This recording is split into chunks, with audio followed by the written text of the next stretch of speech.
I'm joined by Mathew, aka Rhaegar the Dragonborn, and we're just going to be chatting a little bit of probably mostly bollocks about Fate and the various games we're playing in at the minute and what we're looking forward to. So I don't think it'll be any sort of understatement for me to say that one of the things I'm most looking forward to is Dresden Files Accelerated coming out soon.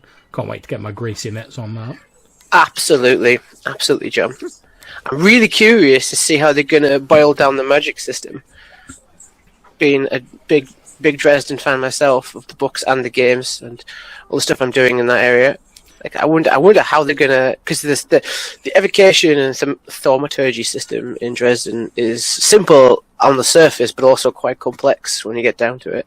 Yeah, I mean, I think it's certainly something I've been considering a lot recently, because obviously, as you know, I've been trying to get the magic ready, etc., for like the Storm and Sail game I'm running soon. So, and I originally went through like looking at numerous different magic systems, because there's loads of them out there for Fate. There's been a few in the Fate Codex. There's been various different ones in Fate Worlds books that Evil Hat have done. Not to mention numerous other supplements that have been released. Do they cover magic in the Fate toolkit? Yeah, there's a the Stormcallers system and the Subtle Art, which my magic system for Storm and Sail are loosely based on, are in the Fate toolkit. But in the end, I basically just kept the names of them and the sort of rough idea, and then made them a lot simpler, just to try and have them use the existing systems within the game rather than like adding lots of extra stuff on top of it. So you've sort of basically took it out and plugged it into your campaign. Nice and easy. Yeah, pretty much. But basically what I've done is I've just sort of taken like the surface and like the flavour of it, like it's all sort of elementally aspected, or the subtle art where it's all about blessings and curses. And I've taken the idea of it and then I've gone, well, how can we do this just using the basic core rules without having to like add extra systems and stuff like that? Which I'm a big fan of doing, so I think you can get an awful lot of mileage out of the basic Fate core rules or Fate accelerated rules, depending on which one you're using, without having to like add extra complexity to it. You want to walk the line of keeping it simple, but allowing a lot of creativity in the choices for the people who are playing. That's it. I mean, I think the temptation is always, when people are doing Fate hacks or anything like that, is to just like bolt loads of extra stuff onto it, which can work absolutely fine. But I think that, in my opinion, the more you do that, the more you sort of get away from the simplicity, which certainly to me is one of the things that appeals about the Fate system. Oh, absolutely. Like I love the Dresden magic system, but it's one of those things that you appreciate once you understand it. Like in the beginning, it's just like, well, how do you do that? When you ask a person, well, what do you want to do with the spell? What do you want your spell to accomplish? That's kind of an overwhelming thing. It's not like picking from a spell list and going, I want to cast Fireball. It's like, how big do you want that Fireball to be? How hot do you want the Fireball to be? How far do you want it to travel?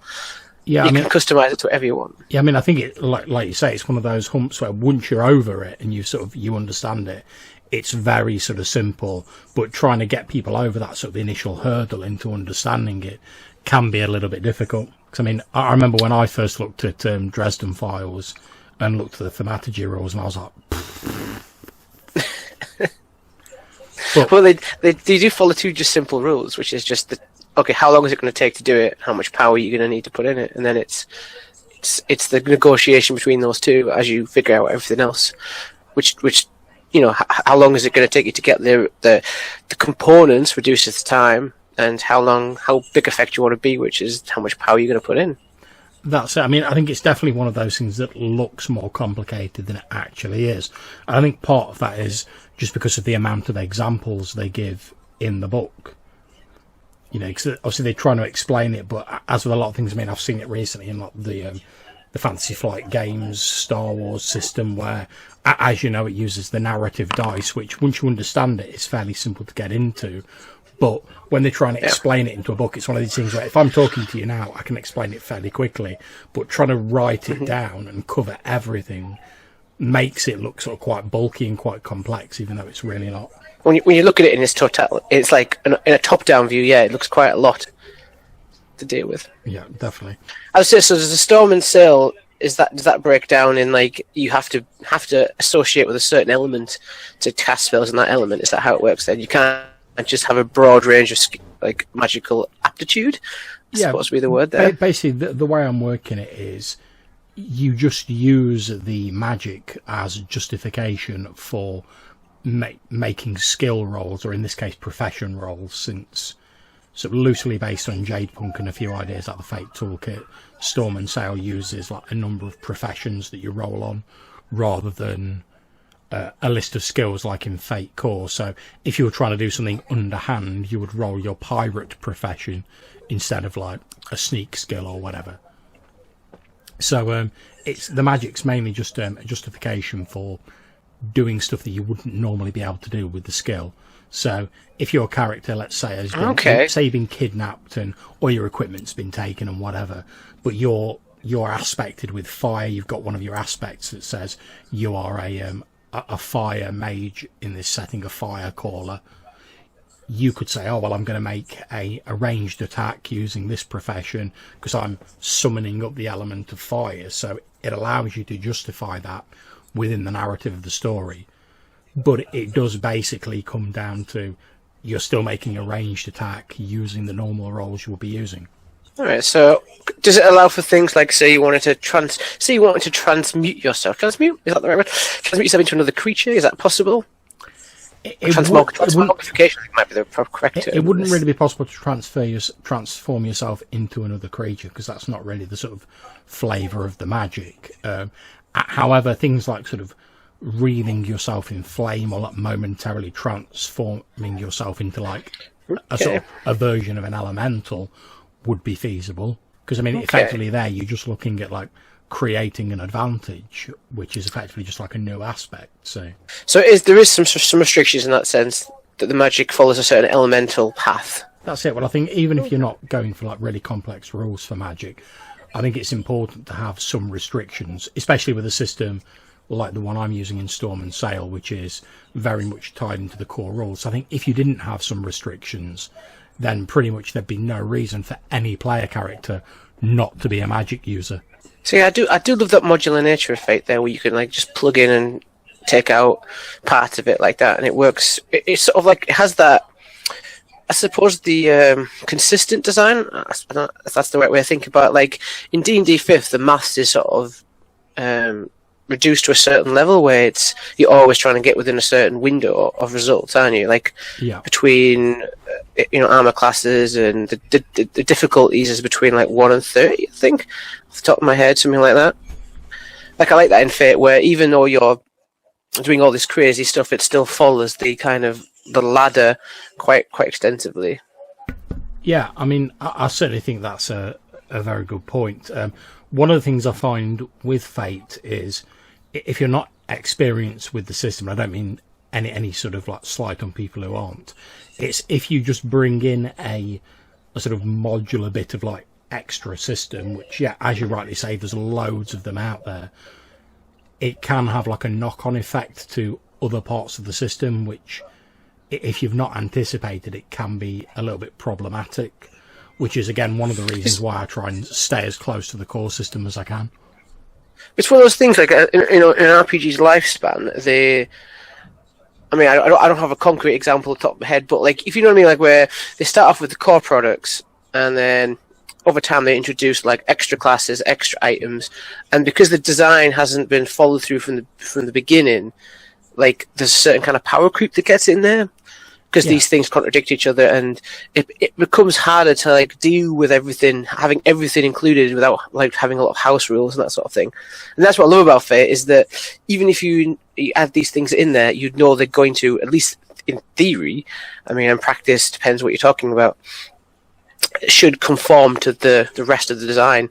They all follow a certain sort of rule set internally. If I'm making sense there. No, that makes perfect sense, and I entirely agree. I mean, I think as long as you sort of stick to the sort of ethos of the core mechanics, then you can't go far wrong. I mean, things like stunts. I mean, you know that basically a stunt costs you 1 refresh, and it gives someone a 2-shift effect. So if you go, I want all my PCs to be like double the strength of a normal PC, you just change it so you say, right, all stunts give a 4-shift effect, or if you want to make it so someone can buy like a double powered stunt, like you can do in Dresden Files with some of the powers you can buy, you can just say, well, okay, well, you can spend multiple points of refresh on a single stunt, and it ups it by 2 levels of stress per point you spend on it. Although in Dresden is an interesting case because stunts are sort of the exclusive ground of mortals. I mean, supernatural creatures can take them, but mortal characters can only take stunts, really. That's their only... that's very true, but even the sort of powers you can get as sort of supernaturals are sort of built fairly closely to the sort of power levels of the stunt system. Obviously, you might get one where it costs like 3 refresh. Obviously, it's 3 times as powerful as a mortal stunt would be. But because they're still pretty much linked to those rules, they still work on the same power level, and you can still judge how effective they are compared to a normal stunt. Speaking of power level, we've sort of like we've gushed about the strengths of Fate in the design consistency, but there was a time, I know, in your Jadepunk campaign where you decided to bring the power level down. Yeah, maybe you could like explain that a little bit to people watching, because that's an interesting time where Fate was not working as we'd hoped it was.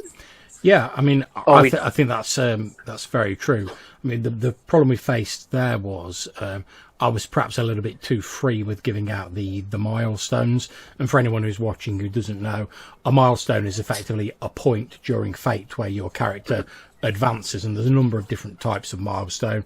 Some, like the minor milestones, you normally get at the end of each session. Then there's another one which you get at the end of like a significant plot arc, and one you get sort of like only every now and again when something really major happens. And when you get the sort of higher level ones, it tends to increase like a skill or something like that, so it's your character sort of growing in raw power. Now that's fine with Fate Core because you have quite a lot of skills, so just bumping up a skill by a point isn't really that much in the grand scheme of things. However, in something like Jadepunk and obviously Storm and Sail, because it's got a similar profession system, if you've only effectively got 6 or 7 skills, for want of a better term, and you get a +1 to one of those skills, or professions as I should call them, it's actually worth far more, because you'll be making far more rolls on that profession than you would be if it was just a single skill. And that was something I didn't take into account with Jadepunk when we initially started, and I stuck to the basic sort of scheme as you would give out milestones, which resulted in the characters becoming like vastly powerful very quickly. For some characters it became more apparent than others. I think with mine it definitely after about 12 sessions was showing its signs, because obviously my character had been there from the very sort of had that advantage. Well, that's it. I mean, if you think as well, at one point I was really difficult to get hold of in a fight. I was quite a slippery bugger. Well, that's it. I mean, one of the things of Fate as well is that by default it does start the player characters off as being very competent already. You don't start off as like you would do in D&D and some other games. You don't start off at like first level where you've got like only a few more hit points than a peasant and maybe a few little abilities. Mm-hmm. You already start off as like a fairly sort of kick-ass character in Fate. So I think sort of going ahead with what would be considered to be like a normal sort of scheme of XP or advancement doesn't quite work as well in Fate, because you do just get to these like ridiculous power levels. It would be interesting to sort of work out, like, if someone crunched the numbers and sort of compared the charts to sort of work out, okay, this is where you're at, like, in Fate, and this is what you'd be equivalent in, like, a D&D character, like, what power level you'd be at by that point. I mean, what I'm hoping to do in Storm and Sail is, because I do think that character advancement is a very important part of any game, because it's very satisfying to see your character progress. Of course it is. That's why people like play. One of the reasons people like playing in campaigns. But what I plan to do in Storm and Sail is, rather than the advancement just being XP or milestone based, I intend to try and make it more sort of like in-game rewards or sort of like story rewards. So, just as a random example, if you've done a particularly like valiant service for like the governor of one of the colonies, you might be granted like a plot of land that you own on the outskirts of the colony. So that makes you no more powerful as a character. However, it does give you the right to pull on your swaggering pants and walk around going, well, I've got my own like house up on the hill and I own like all the fields around here. So you have advanced, you've become a landowner, you've started moving in society, but it's not just a case of like boom, you've got like an extra plus to your skills. It's more of like an in-game reward. Like reputation awards. That's it, exactly. Or perhaps if you performed a particularly valiant service for the navy of one of the nations, and your ship was like ruined during the fight, but you limped back safely, they might sort of soup up your ship, or you might get a new vessel. So again, you've advanced. Or when your vessel's rebuilt, it might have acquired a particularly fearsome reputation. So again, you are advancing, but it's more of a story advancement rather than just a sort of stat increase. It'd be cool if you had like a famous and then a directly opposed infamy kind of track. So like as you become more famous with one, you become more infamous with another because of the different factions. 'Cause obviously, if you're gonna pirating, if you help someone, you're gonna annoy somebody else. Oh yeah, of course. And one ship, you're helping one faction but not helping another.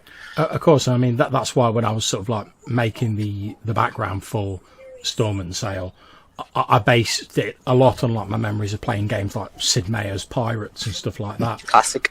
which is a quality game. And the thing in that is, obviously, as I'm sure you're aware and played it yourself, that if you go out and you do things for the navy of one nation, so let's say Spain give you like a letter of the marque and say, oh, we're at war with the French, go out and destroy some French ships for us. Obviously, you're pissing off the French and their allies, but by building your relationship with the Spanish. Now, I'm not sure if I'm going to enshrine that in the mechanics of Storm and Sail yet, or whether I'm just going to keep it as a sort of like a story-based thing, to be honest. Something more just GM notation. That's it, yeah. Because I mean, I think it's fairly obvious when you're going to have been like pissing people off. But one thing I am quite keen to do in Storm and Sail, which I've maybe not done as much in other games, is I very much like the aspect of so the idea of like mission aspects or like quest aspects, where if you're like, oh, we're on the hunt for Blackbeard's treasure or whatever, just use a ridiculously stereotypical example, that might be an aspect that anyone can use. Yeah. Just sort of like floating about. So I can also use them, like, let's say you take out a particularly, like, the flagship of, like, the High Fair Fleet. You might gain an aspect which represents your infamy, which obviously you can all use. So if you're trying to intimidate someone, you can just go, boom, well, we're the infamous slayers of the High Fair flagship. Whereas I can also go, oh, there's some High Fair ships coming into view.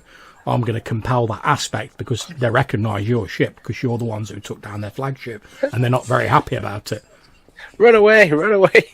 Yeah, so I'm sort of thinking of doing it a bit like that. Oh. So is Storm and Sail, is it primarily human based in the sense that there's no like, I know you were saying there weren't like elves and dwarfs and stuff as far as I know. No, they're not. But is there like, like fae creatures? They exist. Is there more fantastical races on the seas? There are potentially sort of fantastical creatures. They're not really races as such, though. I'm trying to take a lot of inspiration from, like, like the old sort of like sailors' myths of like mermaids and sea bishops and things like that. Like a siren and things like that. Exactly, so, like the Kraken and stuff like that. But they're not really races as such. One of the things you tend to find in these sort of old legends is when you come across a monster, it's normally like one of a kind, or it's like unique. Like there's no like race of Kraken. There is the Kraken. Thank God. So yeah, exactly. So it's going to be more like that. There is going to be some fantastical stuff out there, but the main races are just sort of human races. So it leans more towards a kind of Renaissance Age of Sail game, like kind of vibe, rather than just a fantasy game on the sea. Yeah, pretty much. Although I wanted to obviously make it slightly sort of fictional, so we weren't feeling beholden to like the real world events and what happened. It is very much based on sort of like 18th century Caribbean and that sort of area, and all of the sort of nations, High Fair, Lawful, etc., are all based loosely on sort of real world nations who had interests around the Caribbean at that sort of time. But I wanted to sort of play up the idea that instead of it being like races conflicting, it's the nations conflicting. It's a bit more high level than just individual groups. There is the faction warfare. Okay, that's it. Yeah, I mean, in the sort of history of the setting, they've they've just finished a war against Highfair, which is obviously like echoes of the sort of Spanish Armada and stuff like that. But the idea being that up until recently, Highfair were pretty much like unchallenged on the seas. They had the biggest war fleet. They held most of the islands. And then pretty much the other nations got together and went, let's go and give Highfair a good kicking because we want a piece of that action.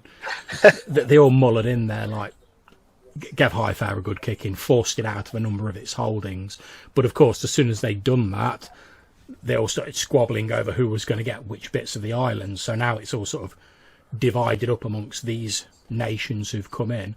And of course, there's like the New World natives, as I'm calling them in the game, the tribes who were living in the area already, a lot of which have been enslaved by the incoming nations, some of which have been sort of like treated reasonably by them.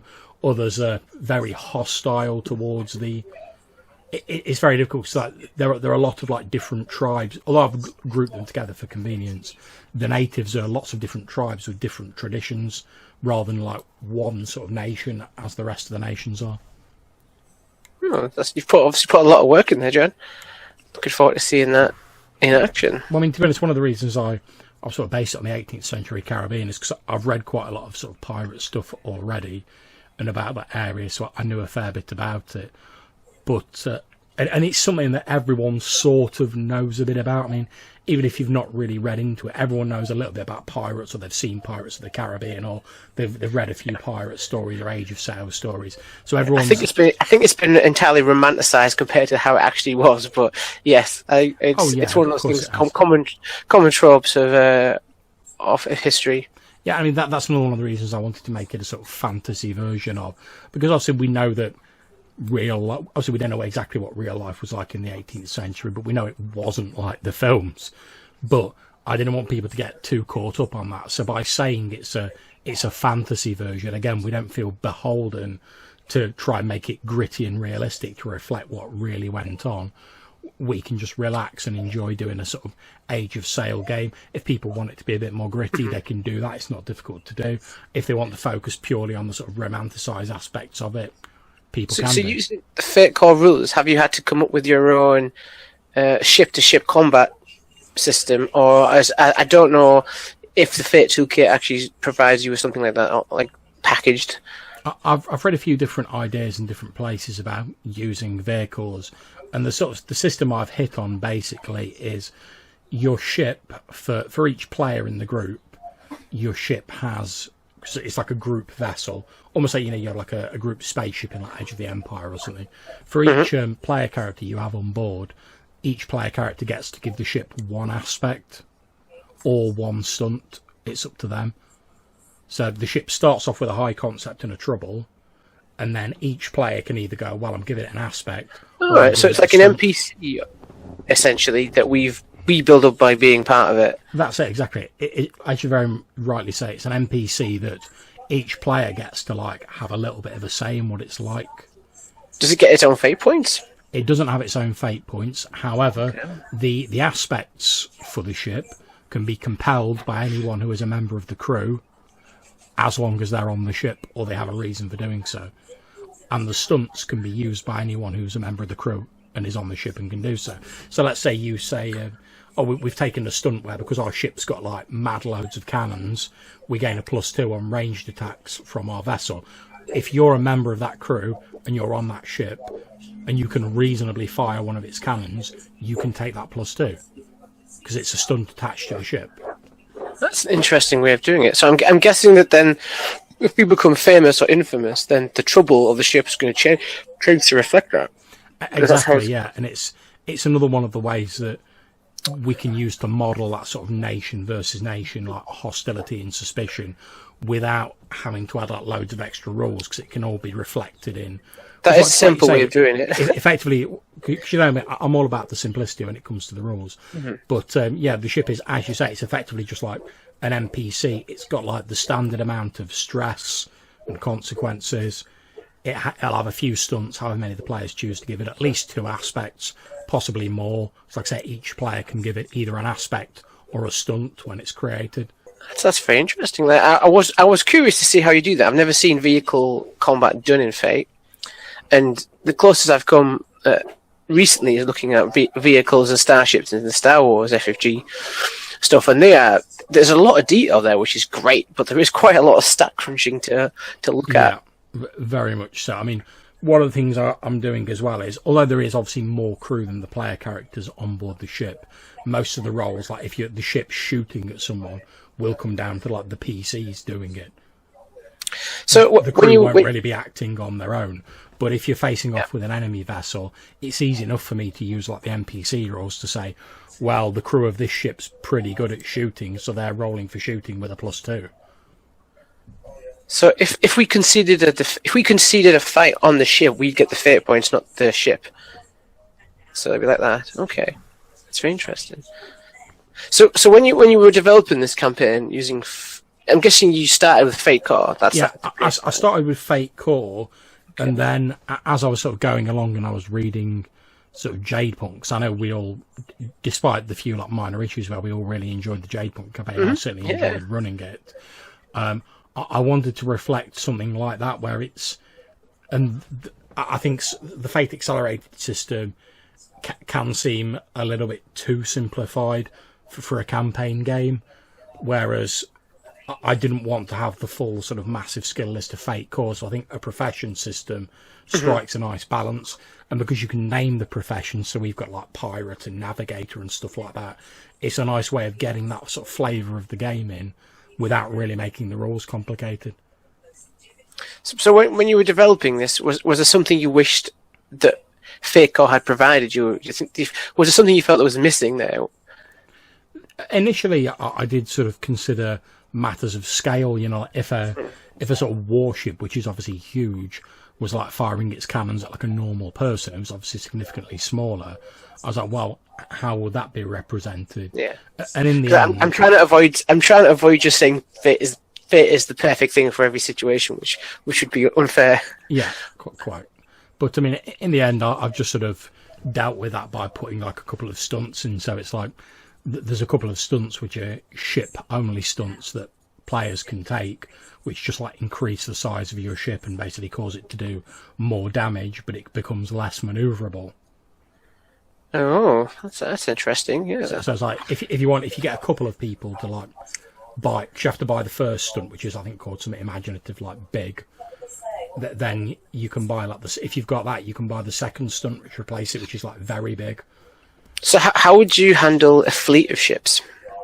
What I'd probably do is I'd probably use certainly if I was doing it for NPCs, I'd probably use the mob rules out of Fate, you know, where you sort of group a load of similar stuff together and you give them like one big group role where they get bonuses for how many people are in the mob. You sort of stack them together like a minion group, like you do in Star Wars. That's it, pretty much. And if it was a case of like, let's say the player character's ship is like leading the fleet into battle, I'd group all of their NPC fleets into a mob, let the players do their own shit in their ship, but then have the two mobs as well. And possibly there might be, if there was like a particularly noteworthy NPC ship, they might be like a more sort of individual NPC with a mob behind them facing off against the players with their mob behind them. They have like a separate little thing. Yeah, exactly. Okay. Because I should say, to be fair, like my knowledge of Fate, if anyone who's watching, comes from the Dresden RPG books, which are technically not Fate Core. They're sort of the precursor. So some of the things in there are not in Fate Core, or they're re-jigged around a bit. So. Well, that was it. I mean, Dresden was like an earlier iteration of Fate, and then they sort of... You can see that by looking at the number of aspects you get in Dresden Files compared to like the sort of streamlined version Fate Core, where you get far less aspects. I know, but I kind of prefer that because I don't know, maybe it's just the fact that in Dresden it feels righter for me. Like I just feel that the more aspects you have, the more rounded a character you're gonna get. I think it's a difficult path to walk sometimes, because I think if you have too few aspects, then it makes the characters quite sort of narrowly focused and you don't have as many tricks you can pull out. Whereas if you have too many aspects, there's only so many of them you can like reasonably use within a game. And let's face it, if you've got like, I don't know, if you've got 15 aspects but you only ever use 4 of them, you may as well not bother with like 11 of them. What game would use 15 aspects of that? Well, exactly. I could think of a couple actually that probably have more than 7, but But yeah, I quite like the having more because it allows because it's got the part where it's in Dresden. It's got the part where you sort of tell a story during character creation, which involves other characters. If anyone's not played Fate, and you basically each come up with a different aspect that relates to this story, which I really like because it connects the characters, and the aspect represents their relationship, which I think is a unique aspect just to them. So I kind of like that because Fate Core only has 5, and you sort of lose that because if you've got like a massive group of people, say you had like 5 or 6 players, you're not going to get those connections quite as much. Yeah, I mean, I think it's one of the reasons why I want to use things like the aspects for the ship and for like quests, etc., in Storm and Sail, because it does give you access to extra aspects that you can use, but they're focused around a particular area. So you'll only have access to those extra aspects whilst you're on the ship for the ship ones. Okay. So just out of curiosity, like, you're going to have like, I don't know, a bunch of sticky aspects, which in Dresden's means they just stay around for a while, for like legends and so you're going to have like a top 10 and more like those are the most well-known pirates in the land kind of thing, like you do in some TV shows and anime and books. I'm not really thinking of having sort of like the sort of top 10 pirates, etc., but I do want to have aspects which like reflect like certainly your current mission or what you're trying to do, and possibly like the current sort of complication in your character's life. So if you were being pursued by like a famous admiral who's determined to like bring you to justice, that might be your sort of group trouble aspect, as it were. Good luck. Yeah. Is there ever so just jump the topic, is there ever a setting I feel like I know the answer to this already, is there ever a setting or a circumstance you felt Fate has not been well suited to? Well, I think there are representing a genre, or it's just when you've played it, it's just not come off quite as well as you'd liked. I think there's a few sort of genres that it doesn't do particularly well, because sort of the core Fate sort of out of the box, as it were, as we said earlier, means your characters are very competent. They start off quite powerful. Now, in a lot of genres, take like Lovecraftian horror, for example. If you look at like Call of Cthulhu, part of the horror of that is, aside from maybe like you have a couple of like improved abilities, your character is like a normal person. You're not like some kick-ass like pulp action here, unless you're playing Pulp Cthulhu, but that's a different thing. You're not normally some like kick-ass sort of hero. So I think if you were going to run something like that in Fate, you could do it, but you'd have to sort of tweak it and like reduce the power level significantly. Well, that's the thing, actually, because Dresden does talk about running horror games a little bit in the books, and the advice I thought was really interesting, maybe we want to give it a try, is that you set the power level really low to the base level, which is like 6, I think, off the top of my head, and then you just throw like one creature or something, like a ghoul or a werewolf or a vampire, which is slightly out of their league, and that's like the main villain, and it becomes a really tense horror game, because even working together, they're going to struggle to fight it face to face. So it has to become a cat and mouse game of trying to work around it.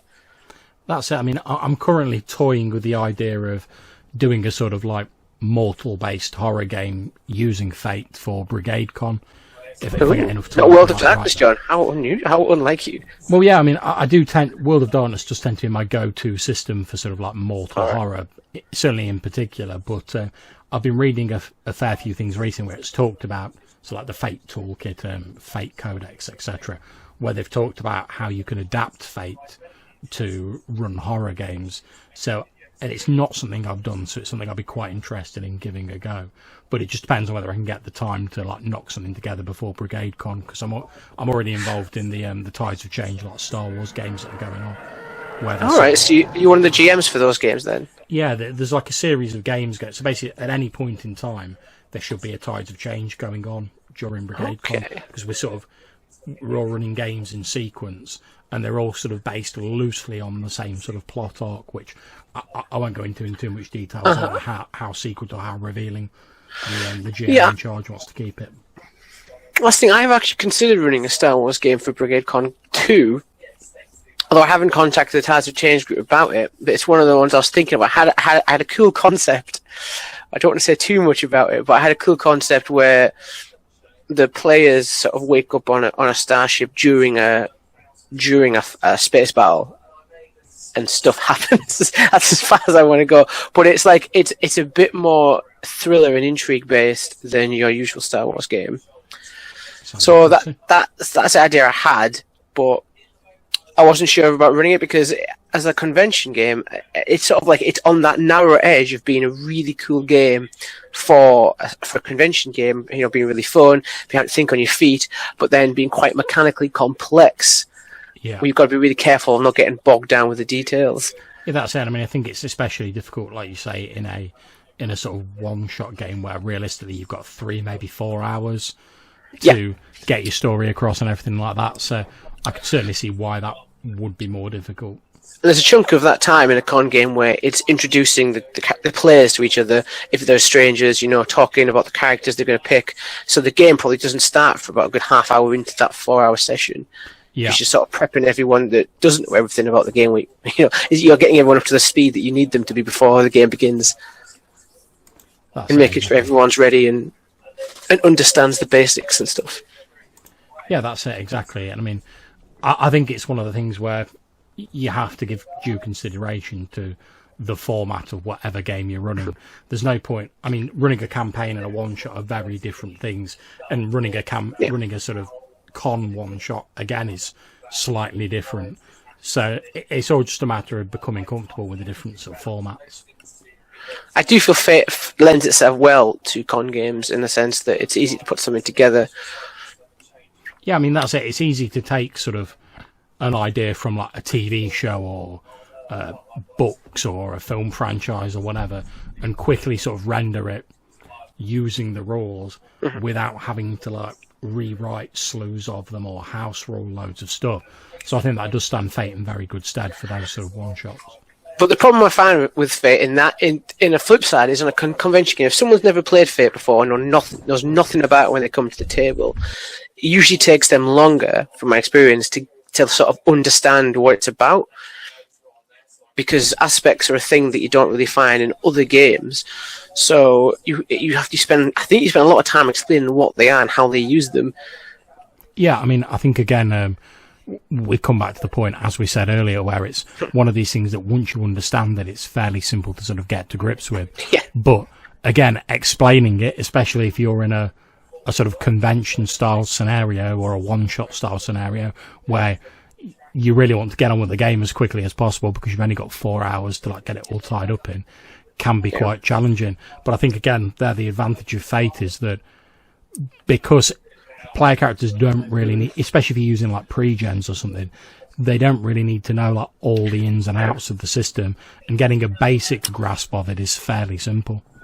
I've seriously considered doing a kind of a Brigade Con primer video for any of the games I decide to run, just to be like, okay, this is the game, this is what it's about, this is what the core mechanics you need to know. Because luckily in an online convention, like that's an advantage. I can sort of link them up to a video saying, this is what you need to know before you come to the game on the date. And this will give you everything you want. Yeah, I think that's a great idea. I mean, I've had a lot of success with, certainly for my Star Wars games, like the last game I ran, where the players were going on like a rescue mission, like breaking into an Imperial prison ship. The sort of mission briefing that they were given was done entirely as a video beforehand, of just like exactly like a setup video. Exactly. Yeah. So I could say to the players, make sure you watch this video. Then all I had to do at the start of the game session was give them a very quick recap, and we could jump straight into the game without having to spend the first half hour going over the mission and then saying, right, now we can get started with the game.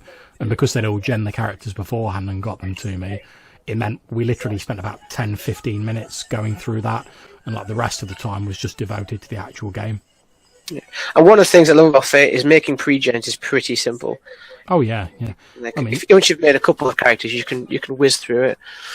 Yeah, it's very easy to sort of knock them up, and I mean, especially if you're a GM and you've got, say, like, I don't know, 5-6 pre-gens to make, if you've got like a really complicated system, it can be a little bit soul destroying having to like slog through and make these core characters that you're not going to get to play after all. But so I think it is nice to have a system where you can just fairly simply like whip them off and they still give the players a fair amount of versatility, because even if I create like a character for yourself, say in a game, how you choose to use the aspects and the various stunts he's got is still very much open to your interpretation. So it's not a case that I go, right, you've got these 6 abilities and that is all you can do. It's a case of here's the starting point, and then you run with it and make of it what you will. I've tried it a couple of ways. I've filled out a pre-gen but left one aspect blank, and I've sort of experimented with different types. The one I found them had the most interesting results is like leaving the trouble blank and just saying, okay, this is what your character's good at. I want you to tell me what your character's bad at.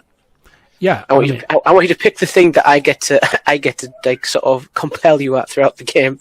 Pick your poison. Yeah, I mean that's something I've tried very much to do in Storm and Sail, with where in the rules I've got at least one of your aspects has to mention the nation you come from. Now that's not necessarily to say that you just have to say, oh, I'm from Highfair. You can obviously say whatever you could be like, oh, I'm an exiled, like I'm a religious outcast exile from rebel Highfair, or I'm a noble from Highfair, or I'm one of the sailors who managed to survive like the destruction of their flagship and turn to piracy. You've still got a lot of wiggle room, but the sort of the rules and the background give you guidelines as to where you can start off with that aspect. 'Cause I find a lot of people, certainly when they're new to the setting, if you just say to them, right, make some aspects, quite often they'll struggle with it, and that's why I've done so many like blog posts and videos like trying. What would you say makes a good aspect in your opinion, John? Well, I would say that the best sort of aspect has both a positive side and a negative side, and I would also say that it's specific and ties some way into the campaign setting. So if you just say like, I've got an aspect of I'm being hunted by the Highfair Navy. Yeah, that'll work. It's got a positive and a negative side. So obviously you've got a bit of a rep, but also you're being hunted. However, if you say like, oh, I'm being hunted by Admiral Tremaine of the Highfair ship, blah, blah, blah, then you've more specifically tied it into the campaign setting. And also it's a sneaky way where players get to have a bit of input on what's going on in the campaign setting. Because as you know, whatever you say in an aspect is true as far as the setting goes. So if you say, oh, I'm on the hunt from High Admiral Tremaine or whatever it is, then we know that that NPC exists within the setting, and it gives you a chance to like slide elements in that as a GM I can then go, all right, well, I know Mathew's obviously interested in having a confrontation or like taking on this admiral at some point.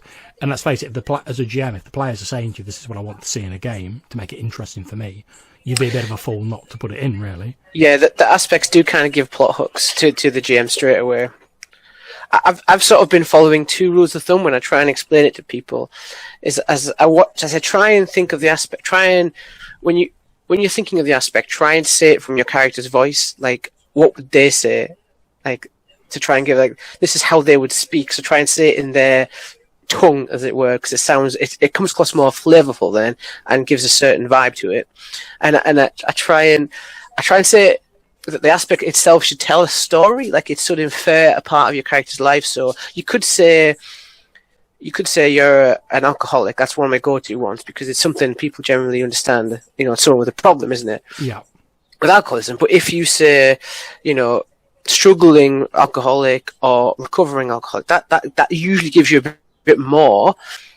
And then you say, you know, recovering alcoholic that's one day away from falling off the wagon. That kind of gives you a bit more.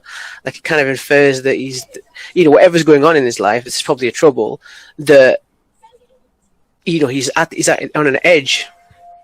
That's it. Now, I think again that's a great example of aspects being better when they're specific.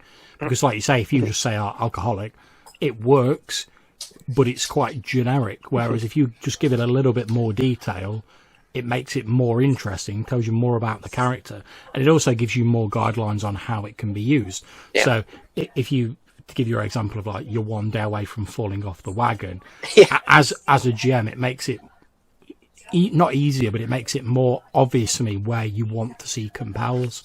Whereas just sort of saying alcoholics, a bit general. There's only so many times I can go, oh, someone offers you a drink, I'm going to compel you to try and accept it, which is a bit generic and a bit sort of flavourless.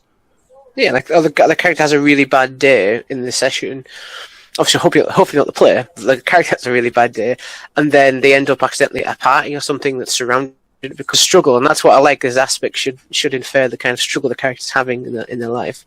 That's it. As we said earlier, it also allows you to expand the background. I mean, for Storm and Sail, Rob's character is creating is a sort of sort of fencing style noble. In his background, he put that he was like 3 times winner of this like massive sort of fencing tournament that's held in his home nation. So before then, there was no mention of like fencing tournaments in the background. But because he's put that in his character, I've then been able to sort of write that it's into suddenly the become a background of thing. the nation. Yeah, so it's become a thing where like every year there's all these different sort of fencing and fighting schools in this nation, and every year they basically hold a sort of tournament to see which of the fighting schools is the dominant one for the next year. Is it a regional thing and then goes to like a grand tournament? Is that how it works? Exactly, yeah. Each region has their own sort of like fighting style, and then they all come together in like this sort of like capital city of the nation, and they hold this massive tournament, which is combined with like a big festival over like the course of a week or so. And at the end of it, the person who's won against all the challengers is sort of seen as like the supreme example of like swordsmanship, with obviously all the kudos, etc., that go with that. The top fencer in the land. Yeah, pretty much. And that's all stuff that just came out of a single aspect that Rob put on his character sheet. It created a bit more work for you, though. Well, it does create a little bit more work, but I think... in a good way. Like it creates, yeah. it gives you stuff that you can add to the world. That's I mean, it does create a little bit of extra work, but the dividends and the payoff you get sort of far outweigh the amount of work you've put in. Because really, for me, all I've had to say is, oh yeah, there's loads of different schools of fencing and swordsmanship. So obviously, it puts a slight warrior slant on at least some of the culture of that nation.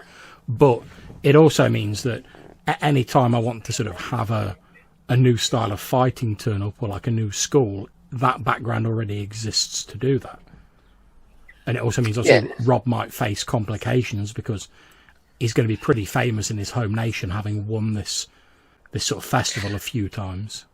And that's what I like about Fate, is it has this consequence of the aspects in the character creation, is that sometimes you can create a world. You can like you do Three Brothers world, but that was done before the characters were created, right? Yeah. That's what I mean. But like in that instance, the characters could have been created, and if we hadn't asked the questions and got to know the world beforehand, we could have created characters that had no connection to that world. So they could have seemed completely disconnected with what was going on. But with Fate, you kind of have this situation where from day one your characters are connected to events, and the sort of what's going on is connected to you because of the way that it works. So you're already embedded in the setting before the campaign even begins. Yeah, I mean, it's very much sort of encourages this more sort of collaborative sort of process of world building, where the GM sort of creates a basic framework, if you will, and then together with the player characters, you fill in some of that, but you never fill all of it in, because you can always like add stuff to it, which I really like in games like Dungeon World do it very well as well, and look at Apocalypse World and those sort of games do it very well. And it is one of the things. Dungeon World is completely separate to Fate, though, isn't it? It was never like a. Yeah, Dungeon World is a separate game. It uses the sort of powered by the Apocalypse rule system, which comes originally, I think, from Apocalypse World. But again, it's a very streamlined system, and it does focus on this sort of collaborative thing. So if we were running a Dungeon World game and we're doing a fantasy setting, and you say, "I'm going to play an elven wizard," I would be encouraged by the game to say, "Well, how are wizards regarded in elven society? What's elven society like?" And then I'd build that based on your responses. Yeah.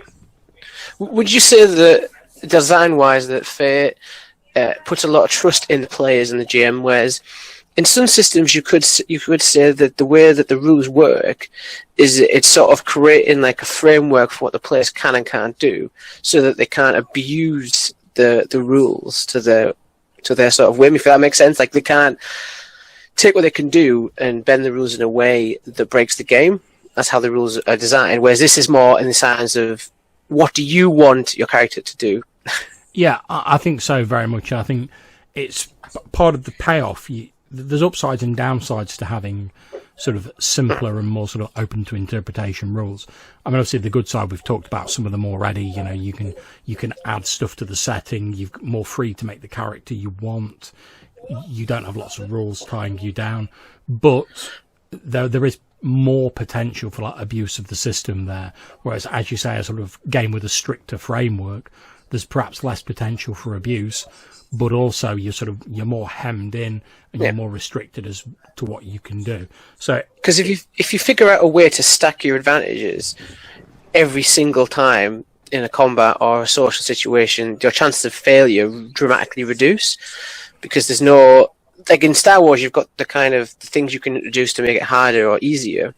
But with a flat sort of difficulty number in Fate, is if someone knows how to get all their aspects in the right order at the right time, they can really they could be rolling incredibly high from the beginning. Yeah, I mean, I think part of the problem there is that certainly a lot of GMs certainly with Fate, seem to forget that, players can have stunts and they can stack advantages and they can have aspects and fate points and all that sort of stuff to like bump the dice up, but so can the NPCs. So you could easily have a player go, I'm going to set this barrel of oil on fire and I'm going to like spray it all over the floor to give this place the aspect of on fire. But there's no reason an NPC can't take advantage of that aspect. There's no reason an NPC couldn't like kick a barrel of oil over and roll to create an advantage. Basically, anything the players can do, NPCs can do as well. Now, obviously, the players have a slight advantage because the players have like their individual fate point pools, where the GM only has one single pool for his NPCs. But you get those, like, if I remember correctly, you get those like per encounter as a GM. So, and probably your NPCs are only going to be there for that encounter, so it sort of balances itself out. Whereas the players have to accept compels to get them back once they spend them. The NPCs really don't. Fate points are like my go-to if they want to do something unusual that technically the rules don't say they can or they can't. I'll probably allow it for a fate point within reason. Yeah, and I mean, and that's something that works very well because you know that sort of invoking an aspect is roughly equivalent of power level of a stunt. So anything that could reasonably be done by a stunt, even if the player characters haven't got an actual stunt, you can quite easily say, well, I think it's about as powerful as a stunt. Spend a fate point and you can do it. Because I've always wondered in Dresden, there are it's hard to game the system, but there definitely are ways to do it. Like for instance, if you could have a pure mortal that starts off as a pure mortal anyway, and gets a load of powers via an item of power. So they could spend a certain amount of it on stunts, and then they get a discount by using an item power, just by using that rather than having the powers innately. Yeah. And the only disadvantage of doing that is obviously once they have the item taken away from them, they lose their powers. But technically, they could have all kinds of stuff they shouldn't have compared to another, say, player character, because they've stacked their advantages into this one little thing. So it's one of those things that I think about. The Fate's very good at keeping things balanced, but you gotta watch out for sometimes how it can be interpreted. Yeah, I think it's definitely a game that sort of relies on players getting sort of into the spirit of it more and not trying to game the system, because you can do realistically. I mean, if you're playing a launcher, you can go, well, realistically, I know that the final encounter is probably going to be the biggie, so I'll just take a shitload of compels, not spend any of my fate points, blow them all in the final encounter. I'll stack a load of advantages with them, and I'll like shoot my load, as it were, in the final encounter, and just like whiz all over the main bad guy, and just like boom, he's dealt with. Which you can do, but again, it is sort of like gaming the system, and it's not really the idea of it. It's using the resource management, which unfortunately is part of every game I've encountered. To be honest, there's always some form of resource management, be it health or fate points or magic mana points or something like that. That's it. I mean, I think if someone looks hard enough in any role-playing game, they can find a way to sort of cheat the system, as it were. But I think part of that comes down to you need a GM who's willing to say, oh no, you're taking the piss, or that's not reasonable, stop it. I do like a lot when I read Fate-related stuff. A lot of it boils down to talk to the GM about it. Yeah, I like that it's what makes sense for the game you're in. I mean, really. the game does rely a bit on sort of GM fiat as opposed to systems that have like a stricter sort of rules system, which I know some people like, some people don't. I think it's just down to individual taste. And of course, it depends on the GM as well. I mean, if you've got a GM who's like really tight with like fate points and doesn't give out any compels, then the game's not going to run quite as fluidly as it should, because part of the core assumption of the game is that players will be spending fate points a lot, but they'll also be getting compels, so they'll be getting them back a lot, and it'll always be sort of cycling around. Would you say that the fate system is leans towards newer GMs or more experienced? I see. It's a difficult question, to be honest, because I think That's why I'm asking it, John. Well, indeed. I think it.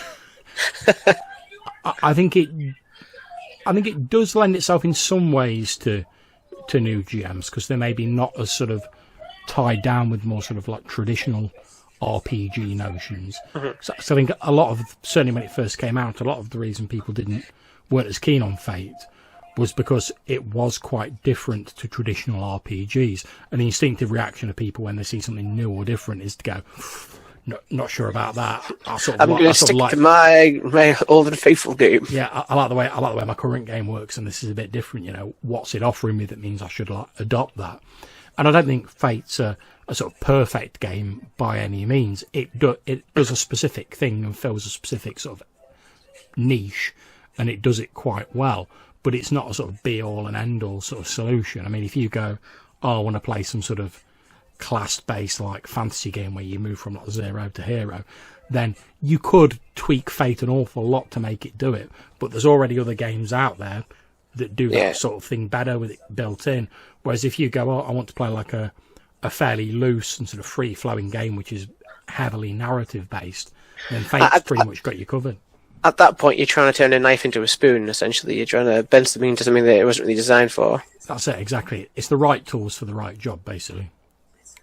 See, at first I always thought that Fate would be a great game for a new GM, but I think after over time I've sort of took a more temperate approach. That because there's quite a lot in there that just expects you to know the answer to, in the sense that it's like what makes sense for your game as a golden rule. That if you haven't ran many games, then you won't that question. So, yeah, which is the issue. Which is where like games like say the D&D or the Old and Faithful, that there's a lot of support in there in the books for someone who is just starting out, like how to build a dungeon, how to construct a world, and how to do that. Which Fate definitely has, but a lot of it's like, well, what do you think makes sense? Talk to your players about it. Yeah, I mean, I think a lot of it. Nervous.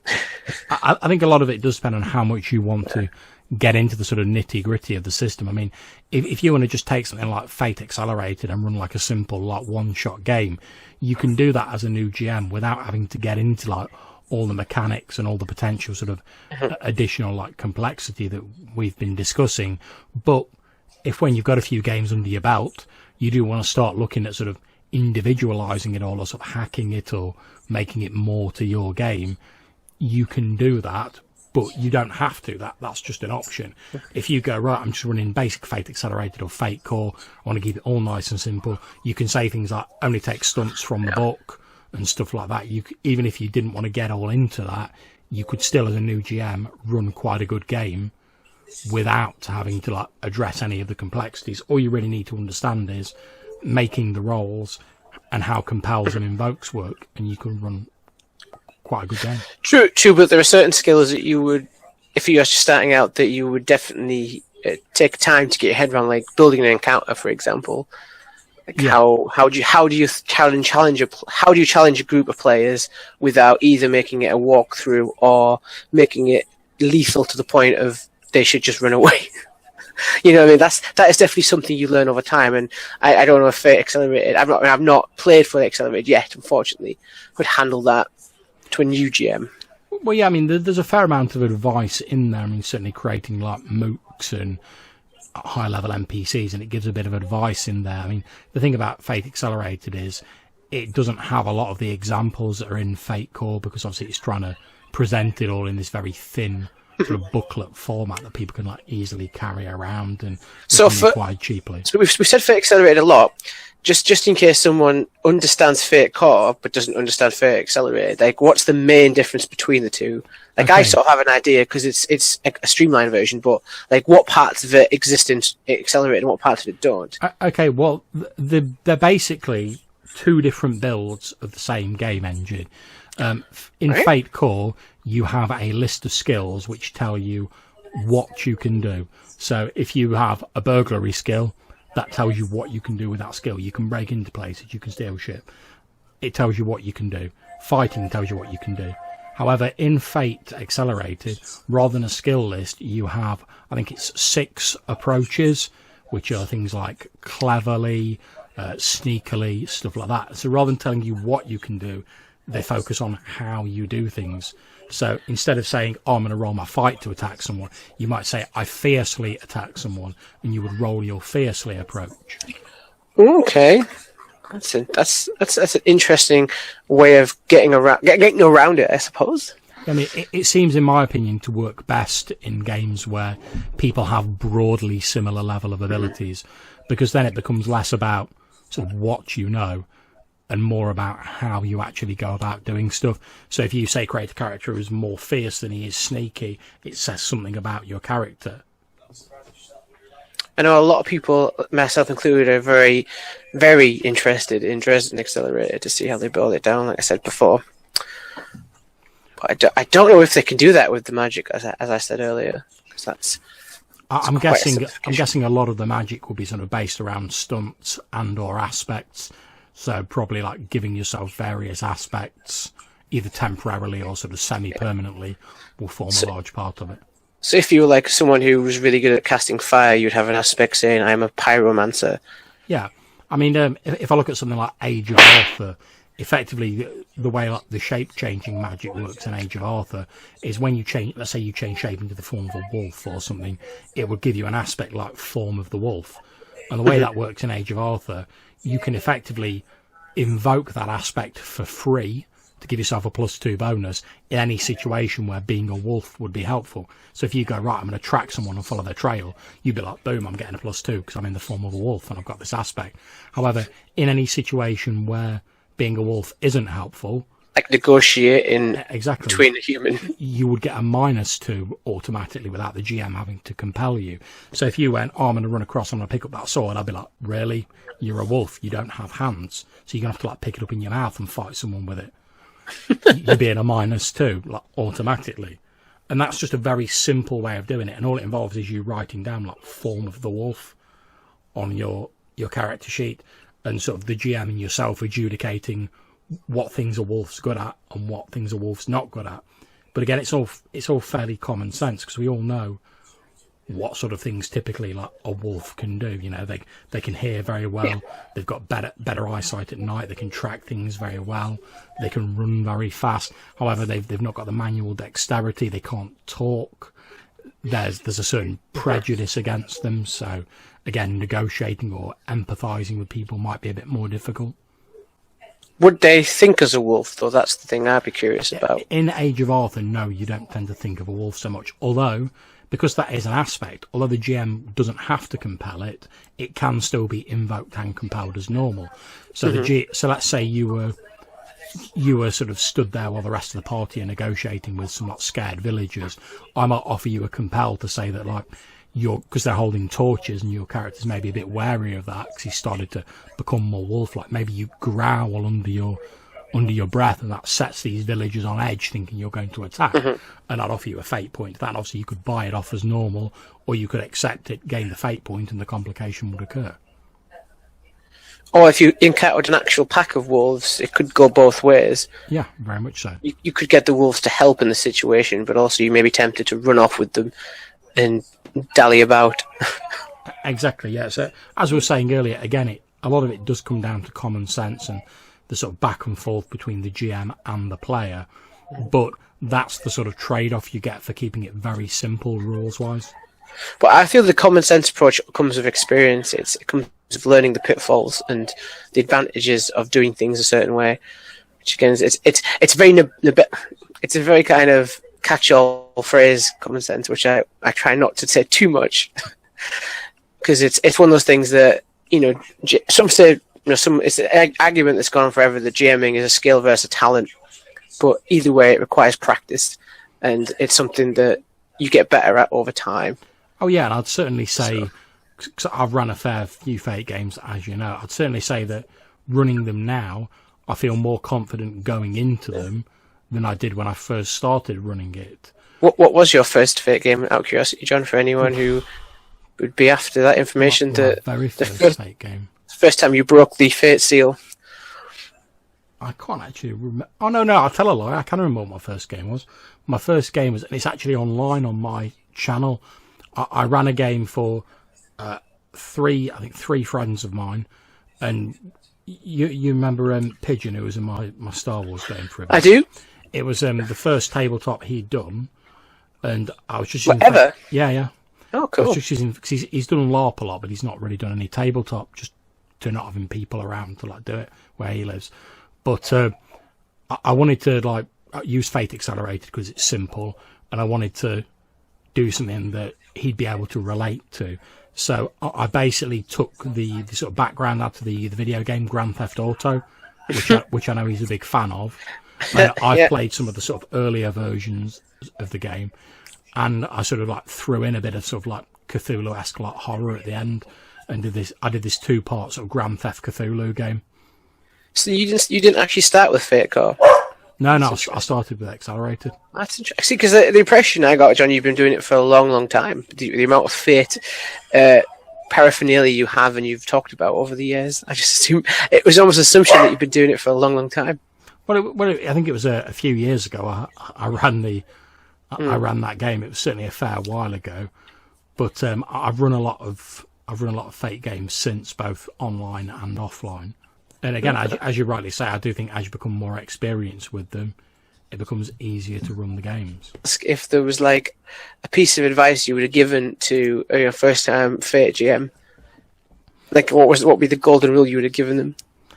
I would say if you're running your first game, start with a setting that is familiar to you and that all your players know. Because as we've said, a lot of it is sort of down to this adjudication between the players and the GM.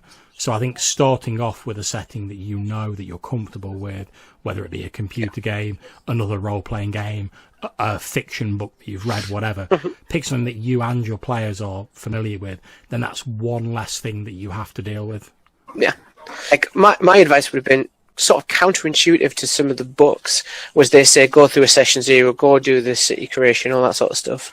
And you know, in my own Dresden videos, I talk about it. It's an excellent thing to do when you're running a campaign. And do a session, the place you're actually making the campaign in. But if it's your first time, I'd probably say run a one-shot first. Yeah, I think running a one-shot is definitely a good idea. Get used to the flow of the game, get used to how the dice work. It's good to build a couple of the characters up yourself in the beginning to sort of get an idea of how the character creation process works and how simple it sort of like transfers over build a character. You can build an NPC in half the time. Yeah, I mean, very much so. Look, I agree. You should sort of start yourself off small and then sort of build yourself up. Do you know if Fate Core and Fate Accelerated are going to remain two separate things, or is Fate Core the future of Fate? As far as I'm aware, they are going to remain. Well, I say separate. They're not really separate things because they are, like I say, just sort of slightly different ways of looking at the same sort of core system. So, but I think in as much as they're separate at the minute, they will remain separate.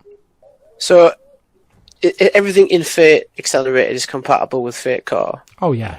So if you want to take something from the toolkit, you could do it in Accelerated? Oh, yeah, easily. Yeah, here we go. I'm just checking on my channel. I ran the Grand Theft Cthulhu game 2 years ago. Wow. That was the first time you'd ever ran Fate? Yep. But like I say, I've run I've run an awful lot of games since then. Yeah. Not just Fate either. Wow, no, that's true. Although, to be fair, it's mainly sort of Fate and Star Wars I run at the minute. Does that mean that Jade Punk was your first long-form Fate game? Wow, I didn't know that. Yeah, it was the first campaign length game. You ran it so well, John. I don't want to stroke your ego, but you ran it so well that I wouldn't have never suspected that. Well, I think a lot of that's down to sort of how well the setting's written, and it's got a lot of things in there that I find very appealing. So it's got that mix of sort of magitech and kung fu and sort of mysticism. And again, part of the reason I like Star Wars so much because it's got that whole like rebellion sort of era thing where, you know, you're the underdogs fighting against the evil empire, and Jade has that as well, where you're fighting against the governor of Khao South City as part of the Jangu. It's very true. But it's an interesting point. I would have assumed that you had run Fate campaigns previously to that point. Well, that's. I mean, I've run a few sort of like one shots, and myself, Hannah, and a couple of friends of ours, Dave and Cal, we tend to alternate sort of GMing like sort of small runs of different Fate games, like trying out different things, and we've done Dungeon World as well and a few other games.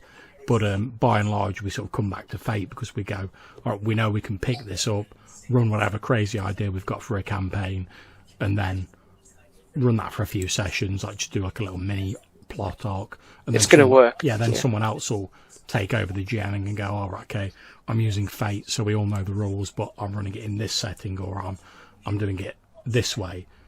It's like we've had my friend Dave ran a sort of weird sort of steampunk, like post-apocalyptic game where like the world had been invaded by aliens using like the atomic robo sort of style of Fate, and that worked pretty well. But again, because we were all familiar with the basic Fate rules, it didn't take us a long time to get to grips with it, so then we had more time to just get on with enjoying the game. We see the game flows better when all the players understand the rules of Fate.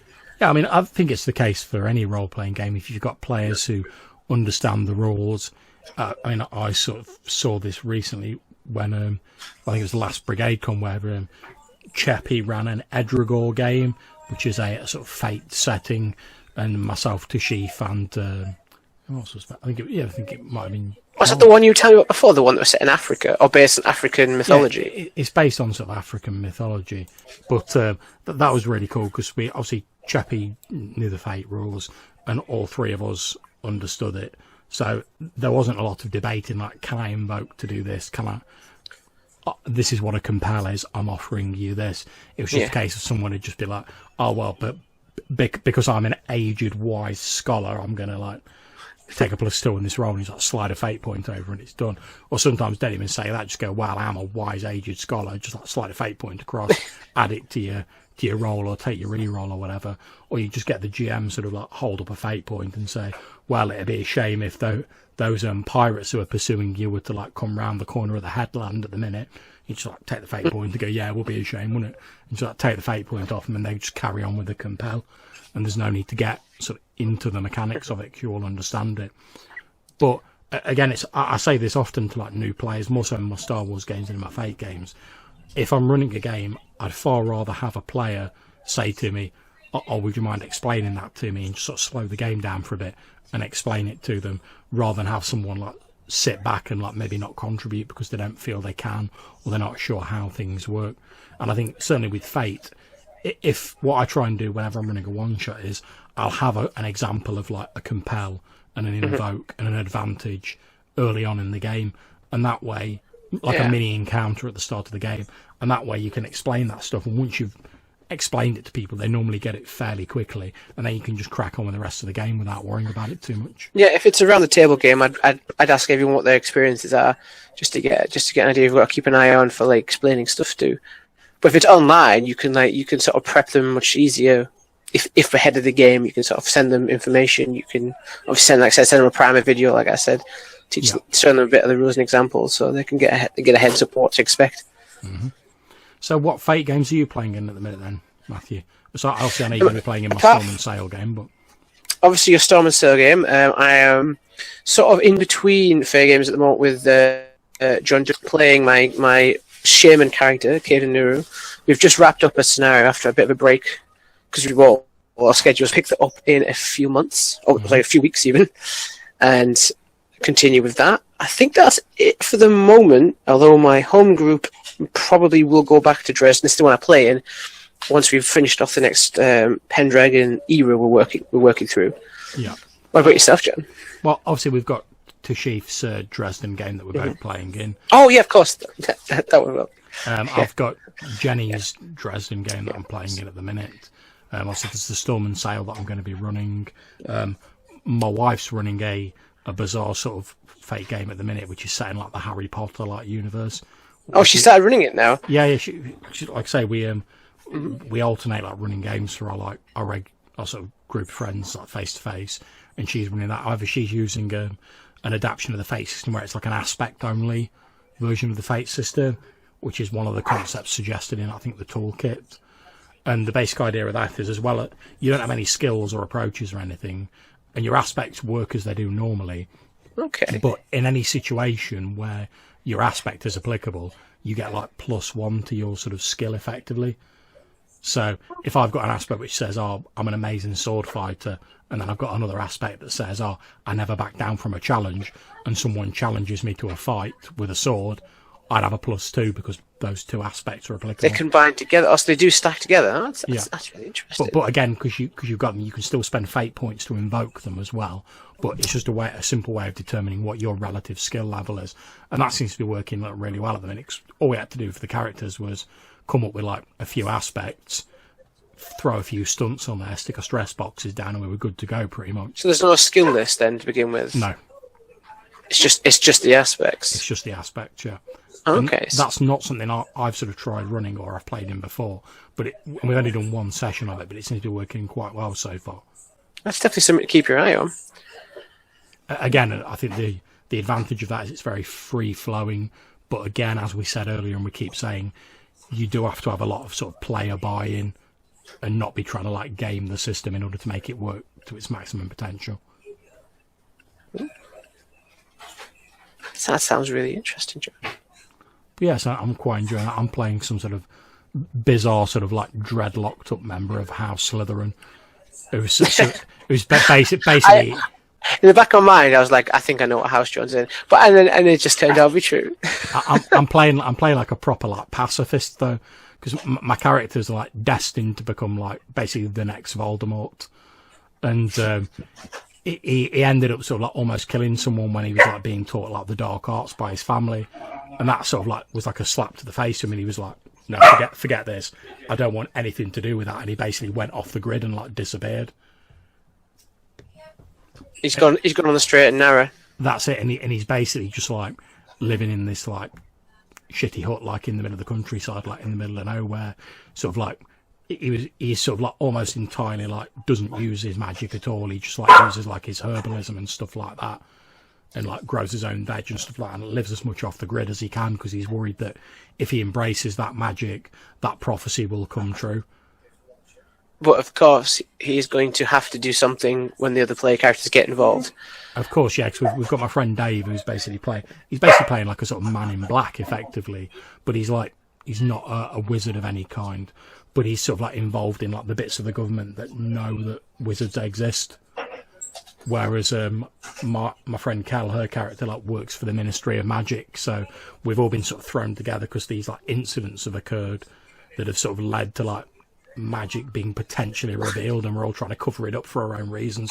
And I've been sort of dragged in because like they both know me through various means, and they're like, oh, we need your help to like sort this out.